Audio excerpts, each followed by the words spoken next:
Welcome to a special edition of Int Audit, where I'll be personally reviewing your cases in the Judicial Court of Korea. I'm Judge Bwipo. Let's dive in. This special edition of Int Audit is made possible by our sponsor, NZXT. First clip here is from Finn. I'm the Kai'Sa. My team went in too early to contest the Drake. Now I was getting top inhib and Cass was TPing in late, so I kept my distance and tried to poke with W. It's good, you're thinking about the game and the map. Looked really bad, but I managed to get 3 back. My team after pinged me for not going in with them immediately and playing my range to the best of my limited ability. Don't need to be that humble. Personally, I don't think I entered, but they did. Let's have a look. So you are taking space here, you are taking distance. Your Zac is in fact dying, your Viego is also dying. And you are poking well. I mean, you're buying time. The inhibitor top is dying and you're keeping him interested. That is generally speaking considered a good play. Katarina cancels the TP, excellent stuff. You're not in a great spot here. But you're gonna try and make the most out of it. That's 1 kill, not bad. Not bad, yeah. I mean, you're just buying time, you know? Like, now it's trying to end the game. I think what you're doing is very reasonable. I mean, what is there to complain about? Your AD carry is fighting a 4v5 and kills 3 people. When you're trying to approach longer range champions, when you're playing a short range carry like Kai'Sa, try to really be patient, because in this case you ended up getting Mantra Q'd and kind of owned. Stay out of range, out of those crucial key spells. Whether that's a Malphite ultimate, Orianna ball, people blaming you for not committing. Sometimes you just can't. Though sometimes you can and you should, but I pronounce you innocent. There's room for improvement, but that's the beauty of the game. There always is. Nice job. We've got a clip here from Adonai. I don't really have much to say. I can't stand being sabotaged in this game anymore. I'm assuming you're the Viego because I can't tell who else it would be. Are you the Katarina? Oh, you might be the Katarina. I mean, I think he's the Rakan. He's the Rakan? There's no way he wouldn't be complaining. He's the Katarina. He's pissed his Rakan just hard griefed him. Or he's the jungler and he's pissed. Well, to be honest with you, there's a lot going on. There's a lot going on wrong here, so I'm not gonna lie, everyone's kind of griefing, so. You there, you are guilty of not being subscribed to our channel. Do it. Now. I don't know who you're complaining, or who you are and who you're complaining about. Katarina didn't pick up her second dagger. Obviously Talia got solo killed in her jungle. Rakan W'd straight into the Talia E. Viego played pretty well, to be fair. He did find a solo kill in the enemy jungle. Took the enemy jungler's flash. Nice job by him. My verdict is everyone is guilty. That was an absolutely disgusting set of plays. Check out NZXT for some peripherals to fix your mechanics, and that's all I can really say. Hey, you there. You want to be included in the next episode? Send over your clips so that I can investigate them personally. We've got a clip here from Heavy. I'm Ahri coming to the courthouse regarding this dear Wukong player who seemed to want to gain negative LP from this game. As you can see, we're all fighting for and around the Elder Drake, and whoever takes the objective pretty much wins the game on the spot. That is characteristic of the Elder Drake. This Wukong, however, goes in at 4,000 health, I assume you're speaking of the Drake's health, and then runs away from it at 2,000 health. This is clearly unacceptable behavior from a jungler. He was very lucky I was willing to sacrifice everything to slay the dragon myself without smite, and was successful doing so, winning us the game. Please send him to jail. He can't keep getting away with this. Let me have a look here.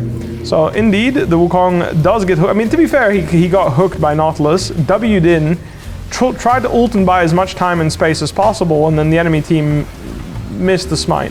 I definitely think that he could have tried to squeeze a little more out of his combo there, but let's all agree that it can be very stressful. You know, you're playing a game of League of Legends. This is a culmination of 38 minutes of sweating for your life. This is the do or die moment. It's reasonable to be stressed and make mistakes. It's something a lot of professional players will do as well in high pressure situations. That said, I think you played it really well. I think focusing on the fight here and trying to AoE down as many people as possible is really good. You threw out your spells, made sure that you waited out the wind wall, and then when the wind wall was down, you were willing to melee range the enemy team and commit for the fight.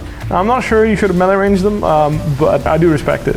To be quite frank, I think Mel might have just killed everyone. Like, she was kind of owning before the Elder Drake even spawned. I mean, the Elder Drake kind of stole kills from her ultimate, so I think even if they got the Elder Drake, you probably would have won this fight. I think Wukong got hooked and he panicked a bit at 4k HP. I don't blame him. He got Yasuo ulted. He was in the middle of everyone, so he decided to use his ultimate to try and buy as much time and CC as possible, and then he decided to kite away because he didn't want to die. My verdict, I pronounce everyone innocent.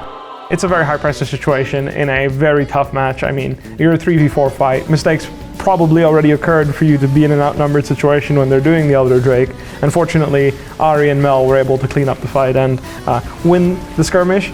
I wouldn't blame anyone here for anything in particular, and I want to make sure that we as a community lean away from blaming people to making mistakes in League of Legends, because there's nothing wrong with making mistakes. What's important is that we learn from them and try to do better.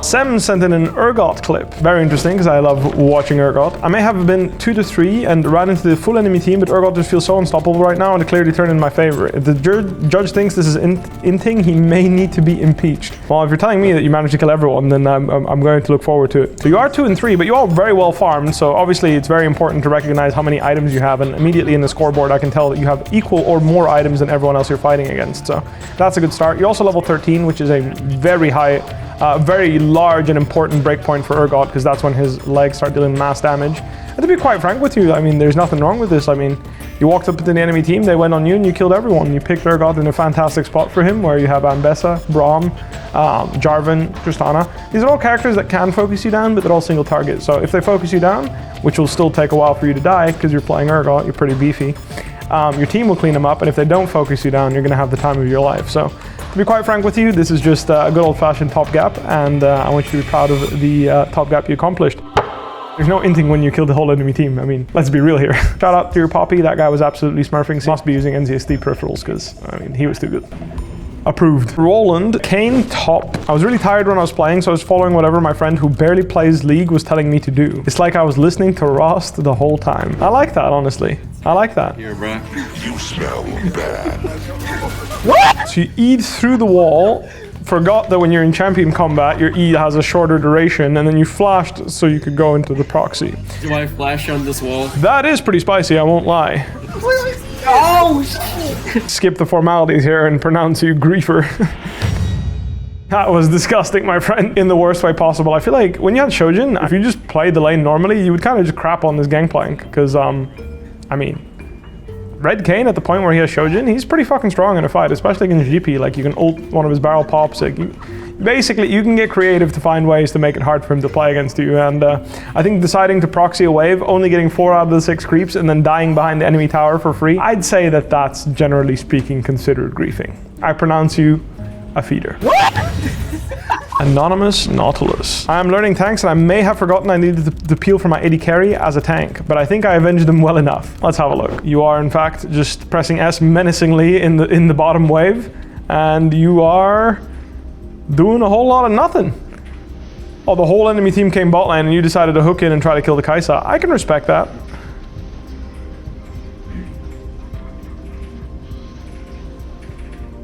I mean... Oh, that Bard. Ooh. Yeah. Ooh. Oh my god, it's a quadra kill. The first things first, when the minion wave is like right in front of you, like in the situation, let me check the mini map here. I have to zoom out here real quick. Yeah, so the first thing is when you're against Bard and you're on blue side and he's on red side, he can always portal through the big wall. He didn't actually, I'm not sure why he didn't, but I just wanted to clarify, if you're a support player and you're trying to, you know, learn those small little champion interactions, it's very good for you to control the red, like the dry brush area on your side is blue side, because if you let Bard have that wall, he can always kind of gank you with a portal. So be really careful of that. And in this case, they're playing Kayn and Camille, which have great terrain scaling, so it doesn't matter. But it can be really scary if they play very simple champions like Maokai or Zinza with point and click ganks, so be mindful, like Warwick, whatever. Whatever else happened, I have no idea, but you rooted the Kayn into tower range, which forgot that he could ult you probably, I don't know. And then obviously Bard needs to be investigated for that Bard ultimate. Upon further inspection, I just noticed that Kai'Sa clicked the tower instead of Nautilus, which means it's time for a new mouse. Recommend you check out this one. You did a great job of stopping Kai'Sa. One thing I want to let you know is if you CC Kai'Sa by herself, she can still ult your backline. So keep that in mind. She can kind of run away from you and kill your backline. So make sure that you stay near your AD carry and hit the first guy. That said, you did an excellent job of cleaning up the fight, and well, now Jin knows who the real carry is. So does the enemy team. I pronounce you innocent. Thank you for watching. Thank you for watching this special edition of Int Audit with me, Bwipo. Check out the link in the description so you can upload your clips and I can review them for you.